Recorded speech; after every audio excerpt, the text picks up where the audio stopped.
pulled that carburetor out and took it apart and said, that didn't belong there. It's a piece of copper tubing that was stick to the trowel. Yeah. So I said, that thing's gone. Put it in there, put it back together. And, oh, yeah. That's what I'm talking about. Matt Woolley Podcast. So our guest today is Joe Maynard. Thank you for being here, Joe. Sure. Okay, so as always, what I like to do is start out by giving you the proper credit for, you being you. And so, who is Joe Maynard? So Joe Maynard is a husband and father. He's an entrepreneur. He's an Arkansas business owner.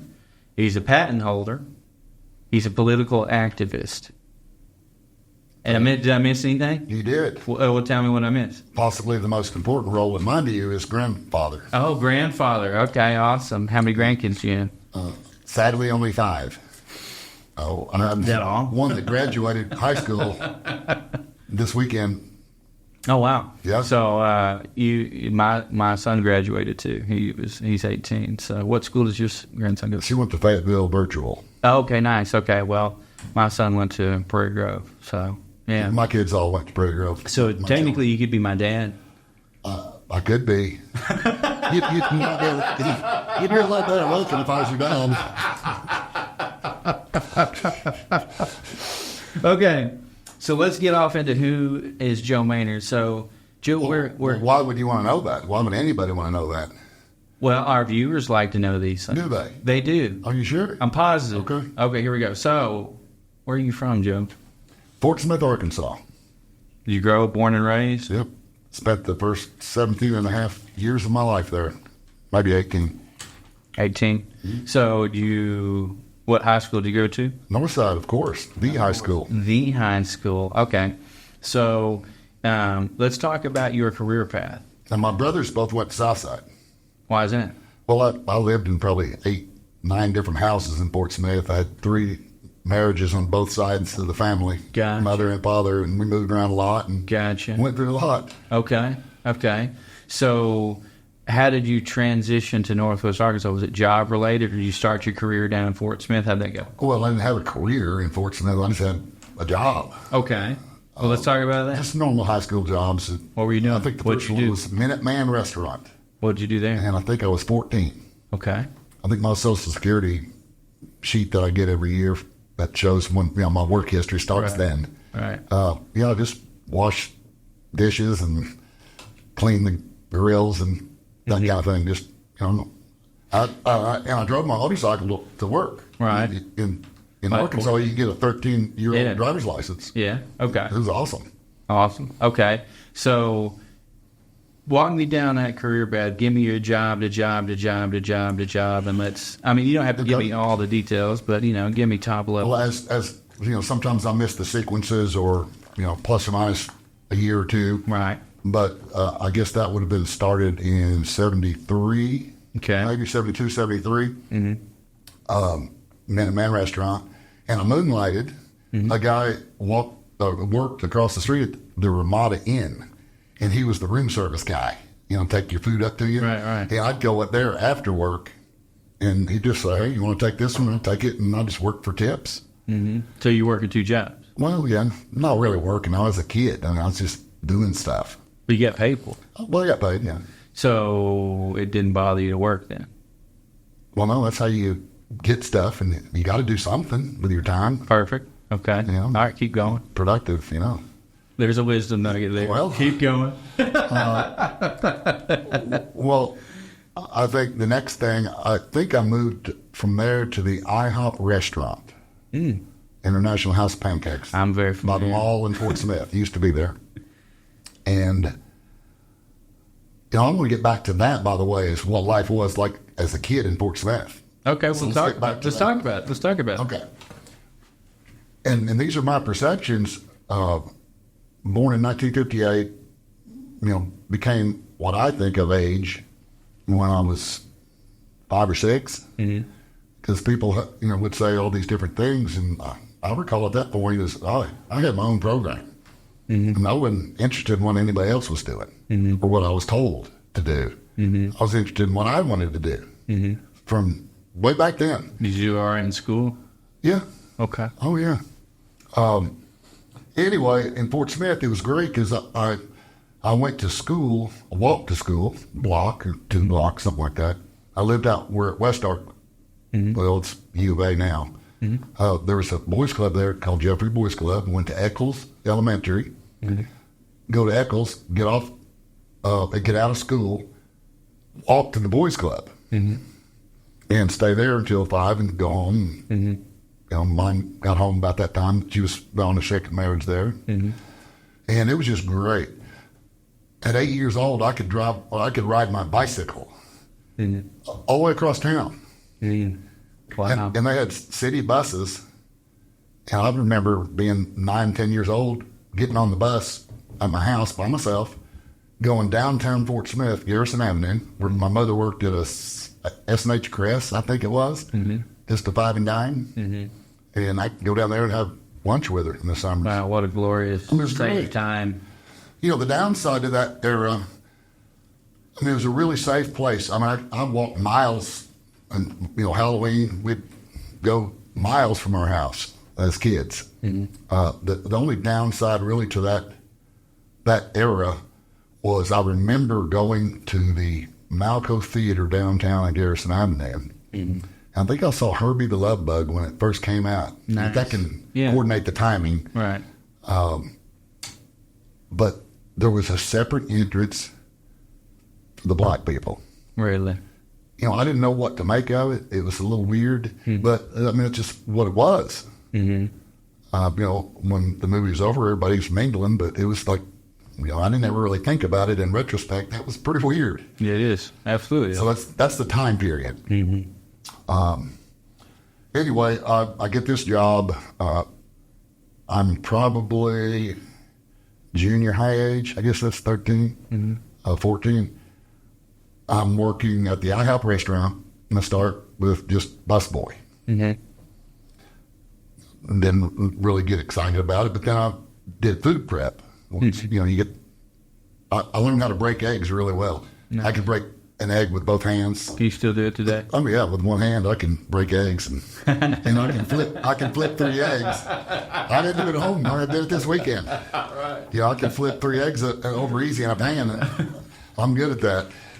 So, and then I eventually got to be a cook. And I'm going to tell you that a short order cook in that fast-paced environment was probably the best experience I had.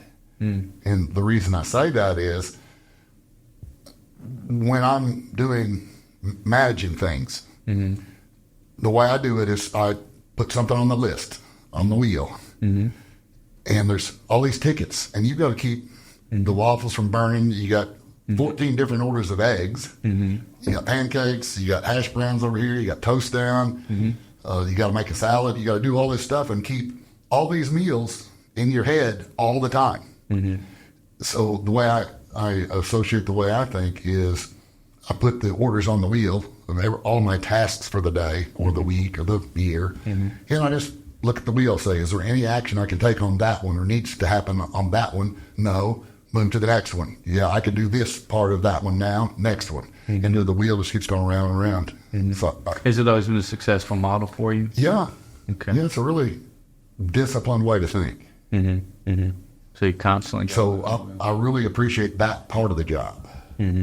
I think it's great how, and I can see that too in my work career, because I started working at 13, 14. I was always ready to make money, and it's funny how some of even the smallest lessons that you learn, even in the most subtle situations, can stick with you and help your future. That's exactly what you're talking about. Everything that you do does that to some extent.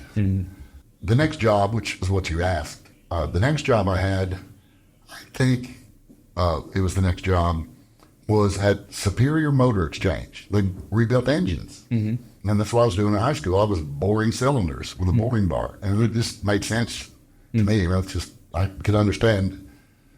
Worked on lawnmowers, built rockets, built model airplanes. We flew model airplanes and rockets all the time. It's just what we did. I mean, they had really good toys back then, by the way. before your time. Mm-hmm. I mean, they would give a kid in a chemistry set stuff that you'd go to jail for possessing today, probably. Yeah. Oh, yeah. I've seen some of the toys from the generation, and they were all well-constructed toys, too. They weren't easy to break, even, there's from minor stuff to like Tonka trucks. Right. There's still right. you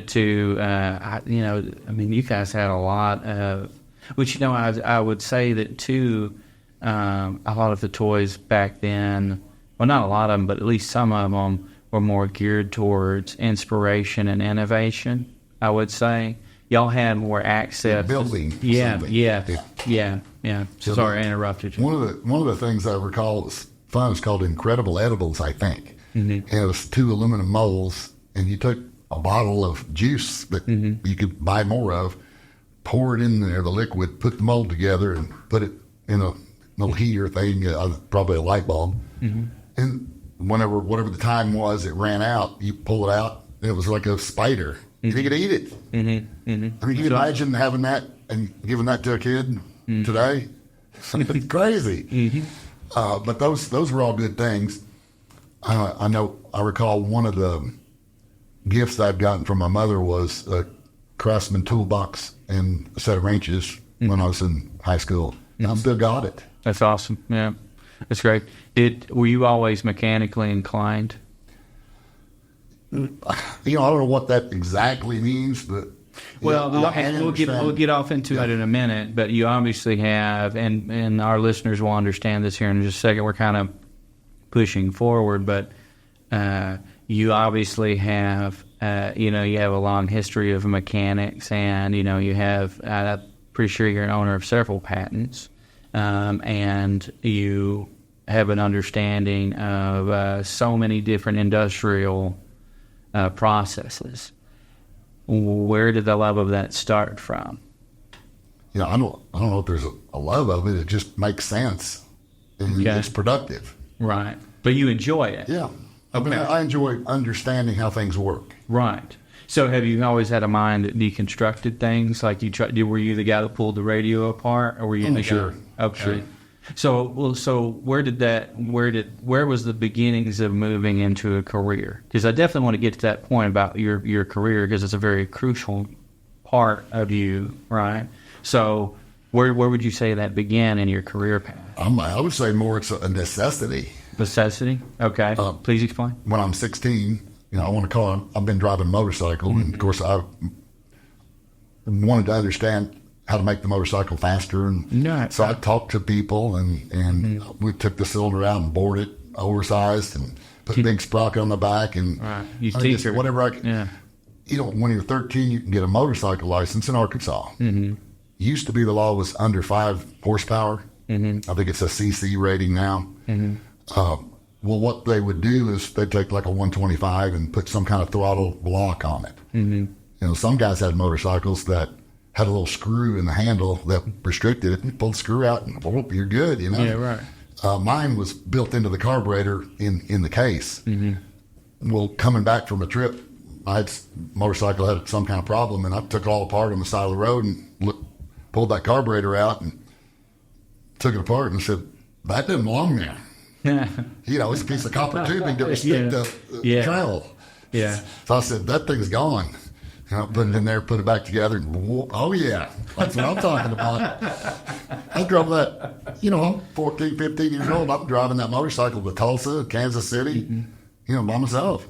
That's awesome. I mean, that was freedom. Mm-hmm. I mean, I experienced freedom, and I don't now. That's really a bummer. Because I know what freedom looks like. I mean, is it dangerous? Yes.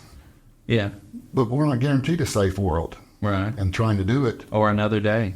That's right. And trying to produce a safer world is the problem. Mm-hmm. So back to, I'm working at Superior Motor Exchange and rebuilding motors. I bought, sometime right after 16 years old, I bought 2 cars. Okay. For $300. Wow. GTOs. Oh, wow. The 66 and a 67. Wow. The 66 body was bad, terrible. Right. the 67 didn't have an engine. So bring them to my yard at my father's house. I'm living with my father only then. And I take the engine, put it in the other one, and, you know, I mean, if I had a question, I learned. But mostly you can look and see how it's supposed to work. And had a 67 GTO with a really nice engine in it at 16. Nice. Which is kind of dangerous. Well, yeah. But, you know, you have to work on things if you want things and you don't have the money to get things. Right. Well, my dad's talked about sort of, you know, he in his early career, he was a mechanic and involved into a body man before he worked for the railroad. But I said, how did you get into it? And he said, well, I had to learn to be, because if I wanted something to work, most of the time I was having to get something that didn't work and make it work. And that's what was widespread. I mean, I think the males of the world going into lawyers and stockbrokers and all these other things have robbed the mechanical part of the world. I mean, my brother doesn't change doorknobs in his own house. He doesn't know how. You know, he's probably smarter than me, and he just doesn't want to do it. But, you know, you don't know how to fix a faucet and things like that anymore. You hire people to do it. And I don't get it. So let's transition real quick. So basically you were forced into being a self-starter is what you're saying. Oh, yeah. So, but I mean, forced, I had the luxury of being a self-starter. All right. So you have the luxury of being a self-starter. I wasn't crippled. Yeah, no, I got you. It's kind of one of those, what I mean is it's kind of like one of those necessity is the mother of invention kind of thing. You find a way because, you know, that's really, you know, you have to. You know what I mean? Well, I don't know that it was so much circumstances that were forced upon me, but more likely circumstances that I forced on myself. Okay. And you hold yourself to a higher standard? No, nothing that nothing grandiose. It's more like the stepfather number 3 pulled the whole, you want to live under my roof, you live under my rules. I'm 17 years old, and I'm saying, okay, it's a deal. See you later. Gotcha. So you were out on your own at 17? Yeah. What'd you do? Well, I lived in Barwing. I had a job. And I lived in Barwing, trailer park. And eventually, after 20 cars are there every weekend and loud music and all this stuff, I got kicked out of that place. Went to live on the north side of Fort Smith. Graduated high school, and I had, after my GTO was sold on the side of the interstate for $150 or whatever, I had a van. So I had a van, living on my own in high school. All right. Which was awesome. Sounds like a true 70s story. It is, totally. I mean, I wasn't one of these tripped off, man. It was good enough. Yeah, I got you. Okay, so... I mean, it didn't lead to success in the short term. So knowing your history, you, at a young age, alongside a friend, developed a patent, correct? No, we skipped over a whole lot. Okay. You want to get that? Well, we only got an hour, so let's hit the bullet points. Well, okay. I'll just give you a hard time. Well, you tell me. Okay. But I got a college scholarship. Okay. From Northside. Okay. I wasn't scheduled to take the test at Clarksville. They have a science, chemistry, physics, some math test in Clarksville every year, and they give us a scholarship. 4 years, all tuition, room and board. All right. I wasn't supposed to go, but my teacher, which was a great guy named Earl Zedrick, he said, "Hey, you want to go?" I said, "Out of school today? Sure." So I went, took the physics test, came out of the room 30 minutes ahead of anybody else. You know, I wanted to go out and do something, which I won't disclose. Anyway, I got the second highest grade in the state. Oh, that's fantastic. Yeah, and the other person had some other scholarship, so I had a scholarship to the University of Ocean. So would you call it natural intelligence? I don't speak to that, and I don't know what's wrong with the rest of you. You know, and I think I'm just normal. So, you know, like I say, I don't know what there is, and I tell them, you know, anybody who asks, is there's lots of kinds of smart. Yeah, absolutely. And I ain't all of them, believe me. No, I trust You know, I've got my gifts, and Yeah, everybody has a gift. And not I've got a everybody. lot of, dead space as well. I understand. Yeah, I mean, I'm socially retarded, not as bad as some. Anyway, I go for 3 months, and by that time the van has been sold, and I'm afoot. Mm-hmm. And I do a lot of hitchhiking around Fort Smith, just like taking the bus, that's the same thing. I mean, it was awesome. So I go to the College of the Ozarks. I go 3 months, 3 months. Thanksgiving break, I hitchhiked to Alamogordo, New Mexico. Okay. My sister ended up living there. Okay. I think my parents had moved there. My mother had moved there. Mm-hmm. So I hitchhiked out there for Thanksgiving holiday, and just never went back to school. Mm-hmm. So I'm at 2 months of scholarship that was 4 years. So, and I didn't care. Well, I mean, I go to these classes, and it's like I learned this stuff 2 years ago. I mean, what's why up? am I doing this again? Anyway, and I had a lot of I was interested in girls and alcohol. I understand. Been there. Been there. Out of the bottle, that kind of alcohol. Yeah, right. And I'm an Irish citizen as well as an American citizen, so I come by it naturally. My dad always used to tell me he was a real alcoholic, but he used to tell me that God invented whiskey so the Irish would not rule the world. That's what he said. Anyway, so now I'm out of college. A friend of mine in Fort Smith, his dad had a construction company in Fayetteville. I came out and did construction work, did that for a few years, building houses, and we all kinds of stuff. I mean, really good work. And, made our own trim and made our own door frames. Back when you did that, you don't go to Lowe's and buy stuff. There wasn't any Lowe's. Then, for whatever reason, that was a falling out. I got an opportunity to go to Tulsa to pour concrete manholes for the company that made the concrete manhole forms. Okay. They were out of Little Rock. Okay. Improved construction methods. So I was a factory guy.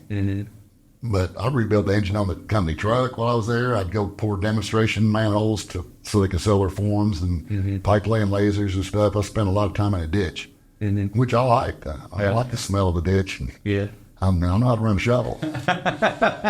Anyway, I set some pretty good records for production of, I could pour a manhole a day per guy in my crew under good circumstances, which blew them all away. So I've got hair down the middle of my back. I'm 170 pounds, zero body fat. Man, I could fly like a whooping onion. Living the dream. Yeah, really. I mean, young man. I get invited to the company event in Little Rock. Only guy from construction. Figured out I screwed that up.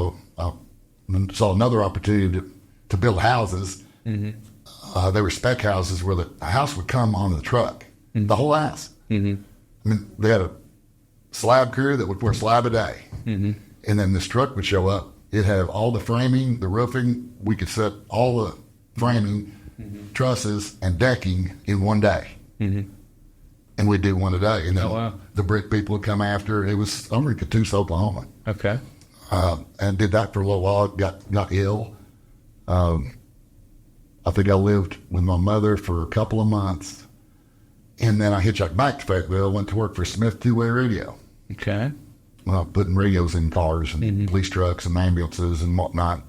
So I enrolled at the University of Arkansas, going to get an engineering degree. And I went 1 month, and again, it was just too slow. And met a guy, was selling parts on the side, and wanted me to do it. So I'd drive to Mississippi every month and sell these few parts and making $600 a month. I'm in tall cotton, I'm living the dream. Yeah. So I expanded that because I saw opportunity down there to sell these parts, to sell more of them, and he'd just buy it from a machine shop and sell them. And we had some trouble with some of the parts, and I'd go to the machine shop and say, this part didn't work, and they were measuring on it. And I didn't know what the instruments were called that they were measuring, but I said, either they're trying to trick me or they don't know how to make parts, because I can see what the instrument does, and they're not using it right. They're trying to fool me. So I told the guy, I said, you want to, pursue this further, then let's buy the machine that makes this stuff, and I'll make all the stuff myself. Mm-hmm. Show me what all the knobs and handles do, and I'll make all the parts. Mm-hmm. And, man, it just took off from there. Oh, that's awesome. Okay, so what was that company?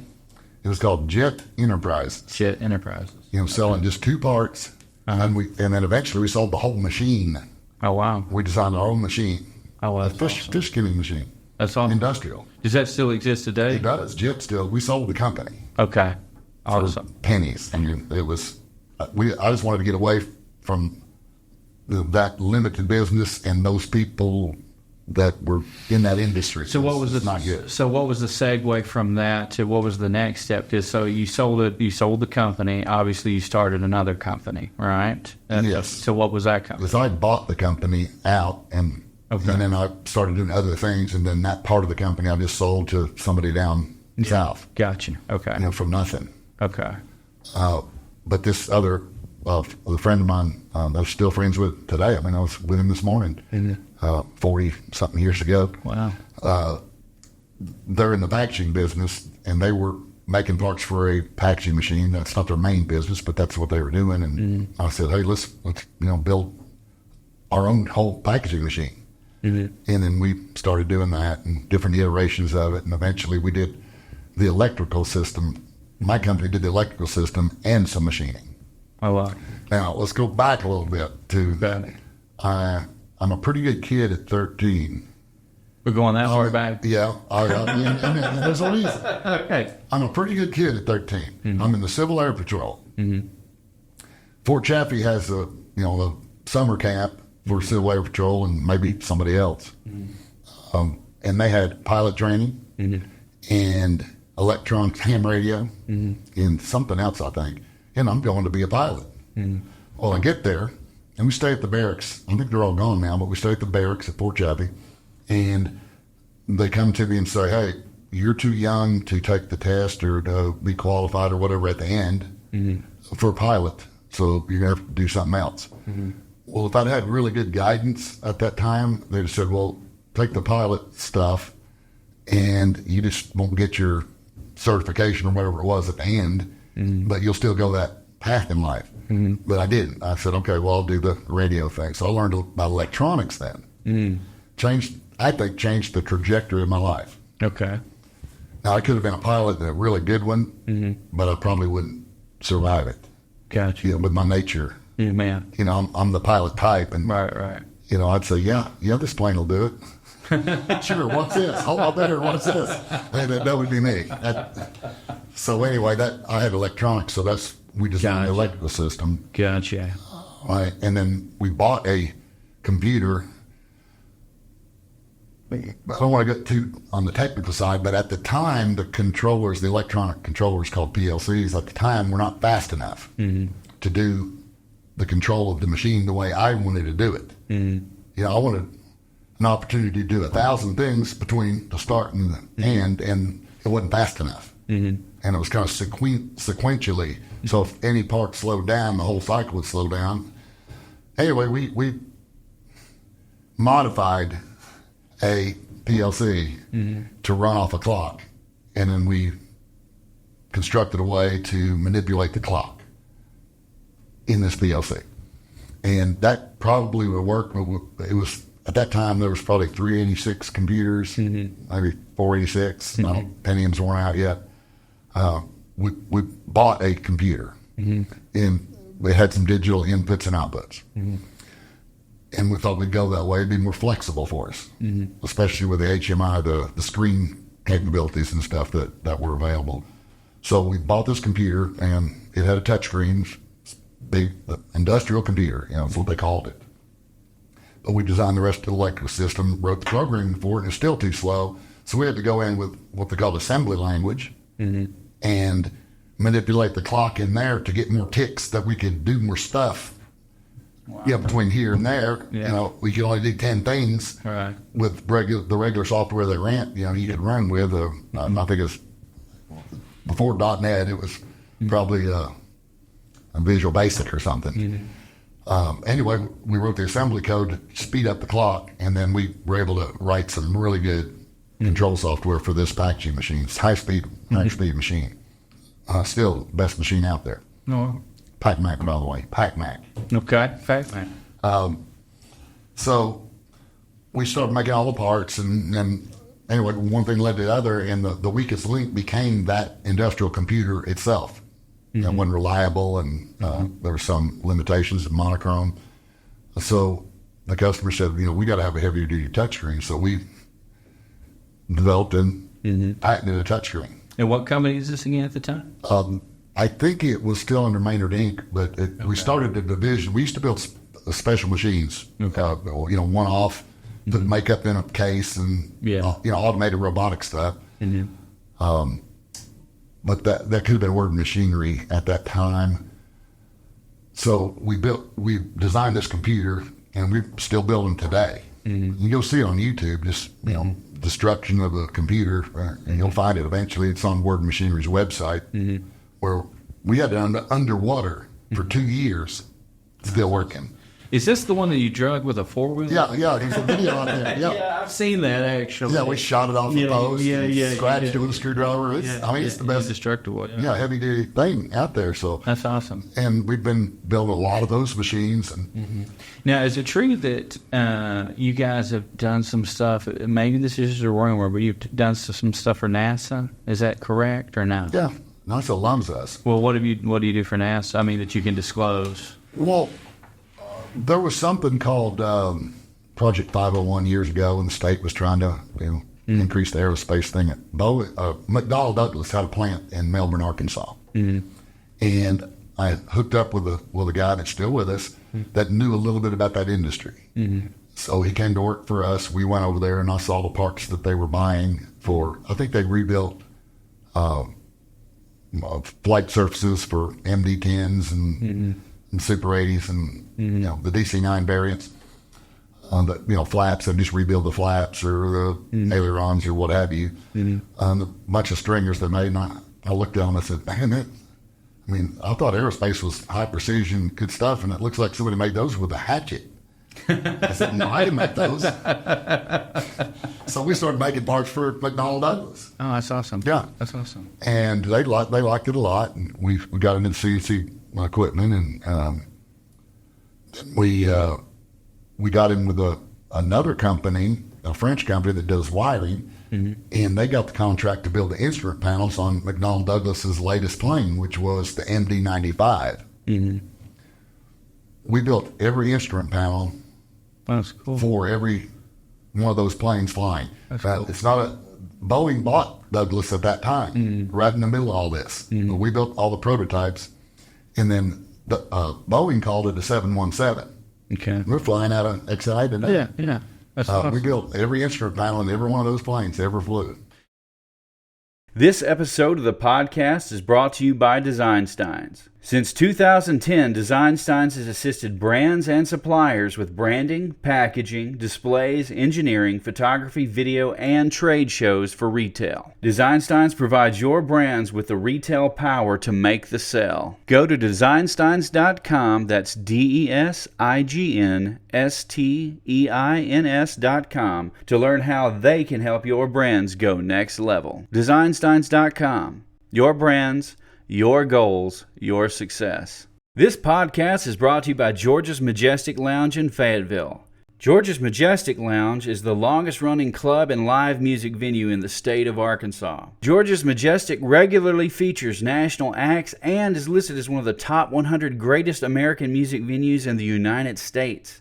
If you're looking for a great time in live music, head over to georgesmajesticlounge.com and get your tickets today. George's Majestic Lounge, where live music lives. This podcast is brought to you by the Grove Comedy Club in Northwest Arkansas. The Grove Comedy Club is Northwest Arkansas's premium spot for national comedic acts all year long. Go to grovecomedy.com, get your tickets, then come grab a beer, grab some food, and get ready to laugh. And remember, comedy is at the Grove.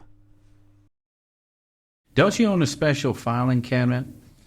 No, that was a one-time deal we built for a company in Texas. The went at Air Force One when they redid the Air Force Ones. There's three of them, and there was 8 filing cabinets each. And you own one of them? Well, yeah, I kept some parts to make when it was in the office. But That's awesome. here, they take 9 G's. You know? I mean, if anybody ever wonders why the government pays $900 for a hammer, I can tell them.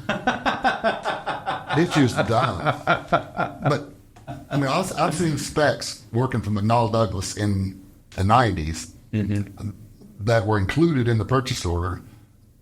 When you go look at the spec, it says none of the material used in the production of this can have been transported by sea. It's in the 1944 spec.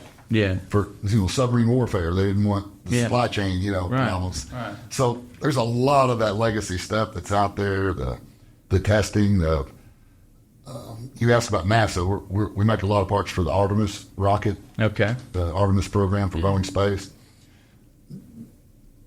We can make something. Then we have to send it off for testing, X-ray, and this, that, and the other. Then we have to send it off for heat treating, because there's no place that does this big stuff in these processes around here. Right. Then we send it somewhere else to be cleaned. You got to be certified to clean this piece How of long does tubing. that process take? Well, sometimes 2 weeks, 3 weeks, 4 weeks. Okay. It depends. Okay. And it's different parts of the country. And then one of the things that's amazing to me is then we got to send it to a packaging company that is certified to put it in a plastic bag with a desiccant bag and a humidity indicator and all this. Then we send it to Boeing. They rip it off and put it on the whatever, dudes. I mean, the paper is this thick. Wow. It can be streamlined a lot, but the redundancy and it's ultimately fatal if the parts fail. Right. So there are levels of stuff that are you think were just too dumb that add all this cost. Some are justifiable, some aren't. Gotcha. But all the documentation, where did you get this piece of material 2 years ago that you used here, and where's the rest of it, and where did it go? But we wrote our own software, so we've made that streamlined. We have the best manufacturing software in the world. That's awesome. Okay, so what would you say, and I want to talk about a couple more things, and as far as your personal businesses are concerned before we shift. So what would you say Maynard Inc. primarily does right now, in a nutshell? What does Maynard Inc. primarily do? Well, when I speak to the people in the company, I tell them we're in the problem-solving business. Okay. That's what we do. Who do you solve problems for? All day long. Well, sometimes for ourselves. Okay. Just coming to work and working together with each other is, creates its own set of problems. But our customer, the way I see this is our customer has a problem. They need a part made. That's their problem. Well, we solve that problem for them. But we seek the more complicated, difficult parts and assemblies to do. Because we think if we keep our skill set up, there'll always be a need for that. Yeah. We're not going to get in the... You're in extremely specialized pieces. Well, we specialize in not specializing, too. I mean, we can do rubber molding. We can do tubes. We can weld. We can CNC machine precision parts. We can assemble. We can do all these different things, which is really dumb to do as a business model because the level of bureaucracy that has to be created for each one of those things and certification cost and levels to maintain when you do it once every 2 years, it's high. But if you can do all of those things in one stop for a customer, that has a value. Absolutely. And every one of them have problems. So, and I get that model completely. Design Signs is the same way on the retail side of things. Yeah. Try to be a one-stop shop. And that's, one day we're helping people design a package. The next day it's a display. The other day we're helping people with, video.com content, stuff like that. But there's always a need. Right. Same approach. And it keeps it exciting. Absolutely.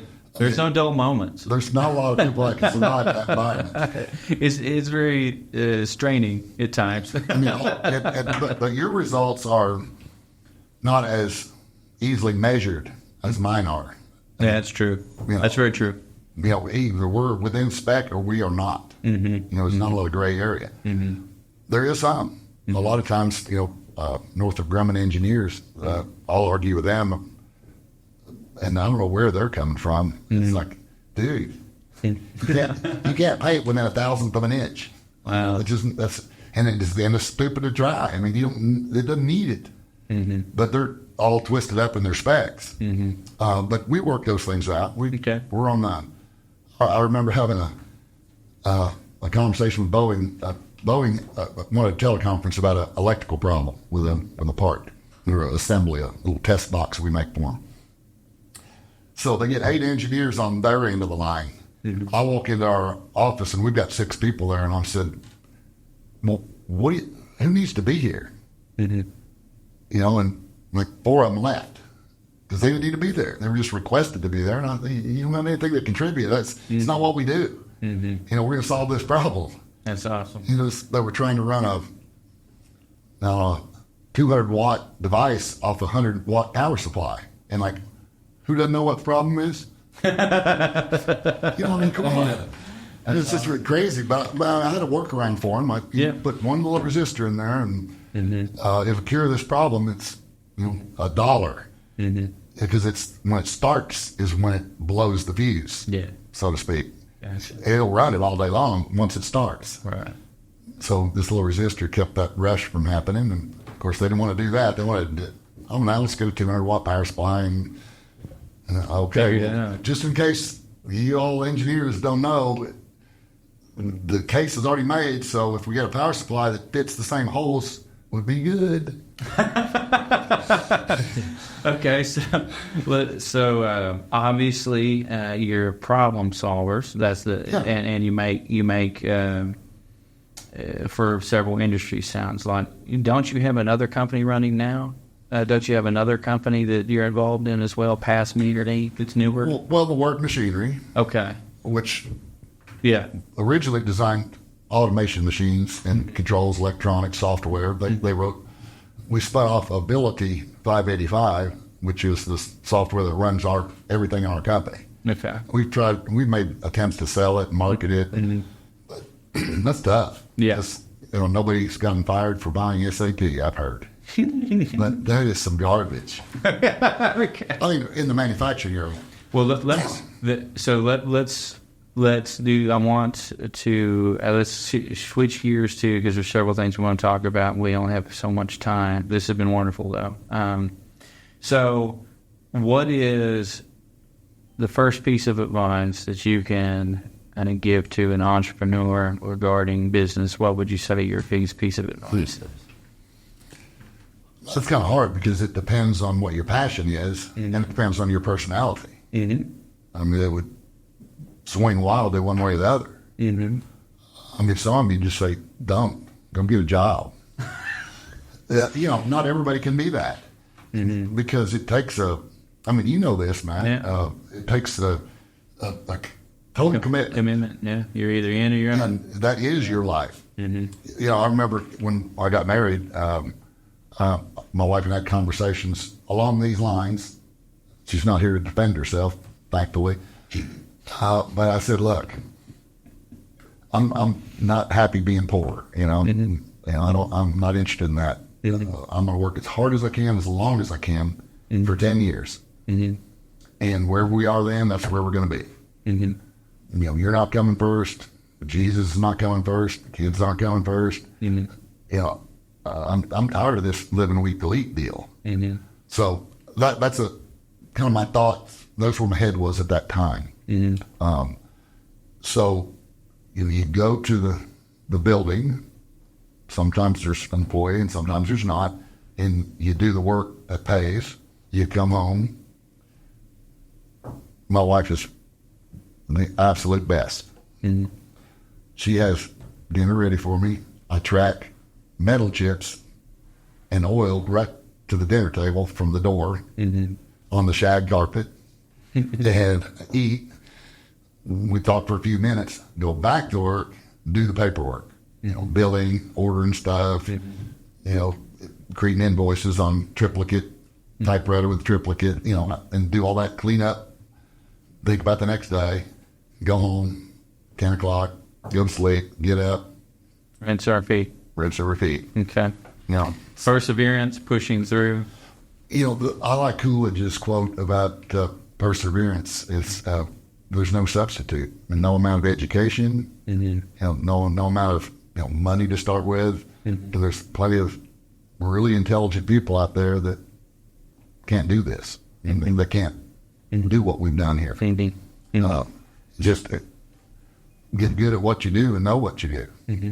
Okay. Be the best at it. Okay. Let's shift gears. Another advice. Okay. All Another right. good piece of advice, I think. Okay. I think I learned early, or I accepted early, the fact that I cannot do everything myself. Yeah. I'd like to. Yeah, That I hear would be you. good. Yeah. But if you can't do everything yourself, then you're going to have second best. Well, my goal then became, probably about 40, 45 years old, is my mission now is to make second best better than most. So you can't do everything yourself. I like that. You got to make second best better than most. You coined that one? Yeah, I think so. That's good. And I transitioned from a technical guy to trying to become a manager and a leader. I mean, I would just outwork people and try to shame them into working harder for years. I mean, really. Say, look, I can run it. I can make 50 parts, a day on this machine. I'm only asking you to make 30, and you're whining about that. I mean, really? And so I had to transition, and that was probably the hardest thing I ever did. Was I don't do everything. So how do you lead and how do you manage people? And I didn't know anything about that. Still don't know. Best I can tell. But I'm doing it until I learn somebody better doing it, and I may have. I've got several really good people around me now, Fantastic. and I'm how much luck that was. But I've always been honest and direct, and that's not everybody's cup of tea. Yeah. The ones that are, we get along just great. Isn't it? Let's talk about your involvement in politics. I'm not involved in politics. Okay. So what do you do that touches politics, Joe? Nothing. You don't do nothing? No. And let me explain. Okay. From what I've learned in a short period of time was politics. When people say politics, politics is the deception of others for a perceived personal gain. Okay. It happens in office buildings. It happens everywhere, and it happens in government a lot. Okay. I'm into government, good government. Good government. Okay. Restricting government. Good government. Okay. Yeah, that's a distinction that's important because I'm not capable, I'm not smart enough to manipulate people. It's like creepy to me. Yeah. I just say, that stove is hot. Touch it and you're an idiot. I mean, just say it the way it is. Okay. And that's not real. I got you. So you're into... I don't receive that well. I understand. In a lot of cases. You know me. Oh, I understand. Yeah, I've known you for a long time. So you're about better government, good government for the people. Or at least so what destructive government. So what is it? Let's let the viewers know, what is your involvement with helping a better government to happen? Well, I've got some conclusions up to this point. Okay. But how I started was having some success in business. As my company grew, government touched me more. And it was very unrealistic and like, what? I mean, what are you saying? I mean, this is, where they're coming from is you're bad because you're successful and you're doing something wrong and we're going to find it. It's almost that attitude. And seeing some of the things that happened in the country, the Iraq War, that whole 9/11 thing, and things that happened past that, I got to thinking that there's something wrong there. And let me educate myself. Is what I'm thinking. About 2008, Obama had just gotten elected. The crash had happened 2008, 2009, and the math didn't work in my mind. How this happened and why and who benefited, and I started thinking about these things. Might be more of a function of age, or I have time to lift my head up from what I did for 40 years and say, what's going on? So my first reaction is I need to educate myself, because there's a lot of people out there talking about a lot of stuff that don't know what the hell they're talking about, because they don't educate themselves. Right. And either that's intentional or not, I don't know, and it's not my deal. So I can only control myself, barely. So I go to the city council in Fayetteville, see what people say and what they're trying to do. I'm saying, this is crazy. I mean, there's no way this is sustainable. And if the university goes away, they got nothing. And they're going to end up just like Berkeley or somewhere in California where you can't afford to live there. You got to have 3 trees, in your right in the middle of your driveway, and your house got to be painted government colors. Just that much control. Well, I live in Fayetteville. Not all bad, but I can see where it's going. You're kind of on the outskirts, though. Right, I'm a South Fayetteville guy. I live with the people. Keep going. Anyway, then I said, this is, you can't stop. And if you solved it, you turn your head for 5 minutes and go right back to where it was. And I go to the county and see how the county's made up. And I said, this a little more. I'll read the Constitution, the Declaration again, and try to understand the intent. A really good book.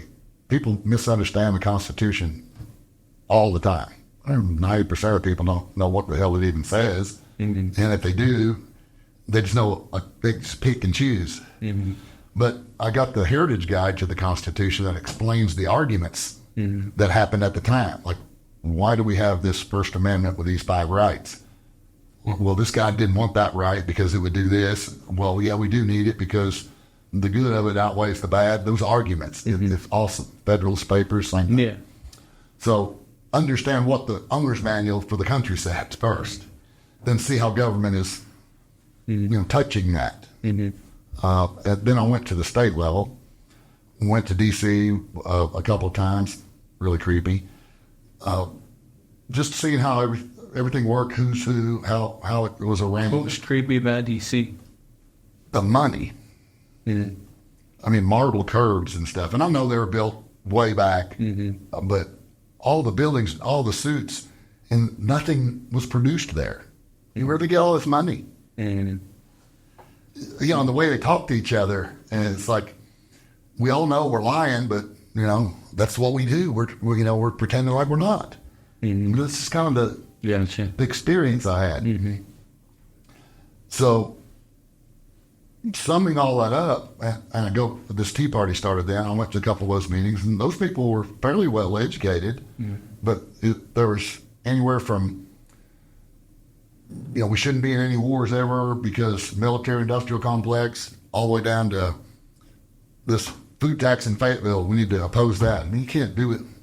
And everything in between, like a herd of cats. So I go, where's the best place? What's the most bang for the buck? What's the most important? And I think the state, working at the state level, is the only conclusion that you can come to, because that was the part of the original design. The states created the federal government, and they can disband it. I mean, read the Declaration of Independence. Now they can throw it off and get another federal government. Whether they will or not, it's a whole different story. We can talk about that at some point. But I started educating myself about the state people. And so we created a couple organizations of how to talk to them. And first thing they wanted to know was the state legislators, reps and senators. They wanted to know, well, how can we help? And my partner, Brenda, and she's a tax attorney. And they said, well, help us read the bills. We get 2,000 bills thrown at us in 2 months. And we got to read and understand them and know the consequences and, all those kinds of things. And, okay, well, we'll help you read the bills. And we pick out the most important ones. All bills aren't equal. One's the federal takeover of health care, and the other one is honorary Matt Woolley, and everything in between. I mean, everybody's got something they want from government, right? Right. And God bless them. It's a hard job. So we take these bills and we say, we were experts on Medicaid expansion at the time when that happened, when Obama started that and Congress did what they did. I mean, we would say, this is what this bill does. It'll do this, and it says this, but that's not what it's going to do, because that's just a kind of a piece of fluff, because the federal government controls that part. You know, whatever they say is going to happen, I mean, they don't have any control, whatever it might be. And they would say, well, that's not what Bond said it did. Don't ask me then. You know? I mean, you want to know what it says? I mean, I'm a reasonably good reader. Yeah. And Brenda's a tax attorney. She's used to reading documents, and that's what it said. Most people don't understand. You know, the title of the bill is Cure for Cancer. Yeah. And right here it doubles the tax on, veterinary supplies. Yeah. And all these whereases don't About mean smoke anything. and mirrors. A lot of stuff. Yeah. What I've concluded is government, for the most part, is very similar to professional wrestling. Really. I mean, in public, they're fighting, they're doing their stuff. Yeah. And they go back to the locker room and say, how can we milk another, $500 each out of these people? I mean, it's not quite that simple, but it's similar in the way it operates. So we started the conduit organizations. And what do they do? Well, we started out helping them read bills and explain, here's what bills did. And trying to see who's in the state doing what. The Tea Party really is anti-organizational, as its nature was. So we tried to organize some of the different people that were like-minded, traditional Americans that wanted government to be smaller and do less dumb stuff. So we'd go down every session when they were in legislative session and try to educate the legislators, bring on, this is what they're trying to do. And through the Hutchinson years, it was pretty bad. I mean, they pretty much, the Republicans have just taken majorities, didn't have good luck because they didn't want anybody playing in their sandbox, number one. And for whatever reason, the administration wanted more money coming to Arkansas, wouldn't matter what, it seemed. So they expanded Medicaid, and and we were told that if we didn't support Medicaid expansion, because we gave seminars in different counties all over the state about here's what it is. And it's clearly a bad thing. Socialized medicine is what it is. And it's one step more towards that, which we're almost there. Anyway, he said if you wouldn't help us with the Medicaid expansion, then you'll never get anything done in the state. Nothing. Not if it was, some economic prosperity related things that we agree on. Still when we were demonized for years and conduits liars. That's the beautiful thing is anybody who says that, which there's a few that do, we just say, point out the lie, we'll correct it immediately. Funny, they just never come back. Never comes around. No. Well, I will say this, knowing you guys all these years, because, we were around in the early days when you guys were really getting this thing going, especially. But one of the favorite things that I've always appreciated as far as politics is the transparency piece. Now, a lot of people don't like transparency in politics, but I will say, and with the thing that I think our nation is seeing more so than ever is, and it's always been this way, but it's just, maybe I'm just getting older, I don't know, but people will 120% say one thing, but their actions 120% don't, back it up, right? But there's a lot of human nature. But it is. There's a lot more media nowadays that can expose these things, right? Right. But what happens is people can just kind of get lost in the shuffle. And we're not here to talk about whether you're a Democrat or you're a Republican or you're third party or anything like that. What we all need truly is transparency on issues. What we need is people saying, okay, I elected this representative to reflect, how I feel about things. Are they actually taking that to the state and federal levels and supporting what they said they would, which is why I voted for them, right? And I love that Conduit puts out the scorecard.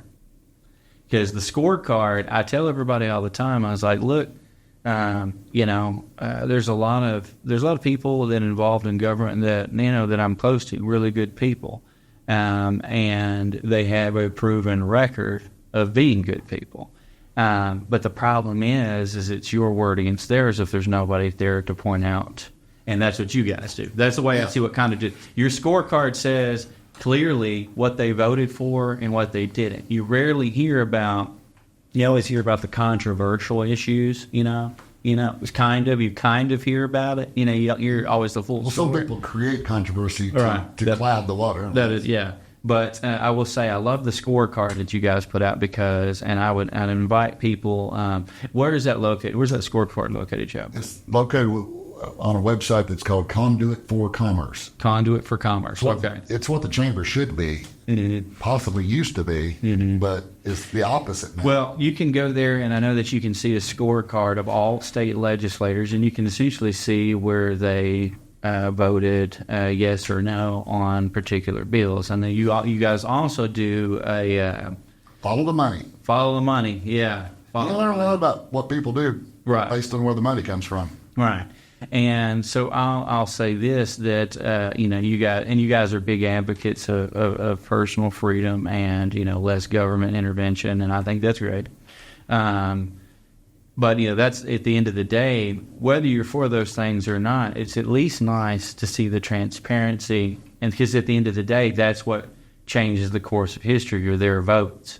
And if people don't know how they're actually voting, and people don't know the actual movements that's taking on, whether it's state or federal level, well, then it's essentially you're just being fed what you think is the truth. And that's a big problem that we see, is there's a lot of advocates for politics that don't tell the whole story, when in my opinion, it's the votes. That's where it lies. Where did you vote? And if you voted the way I would have appreciated you voting, great. And if you didn't, well, I know for next election cycle. But that gets into the discussion of what people want a democracy.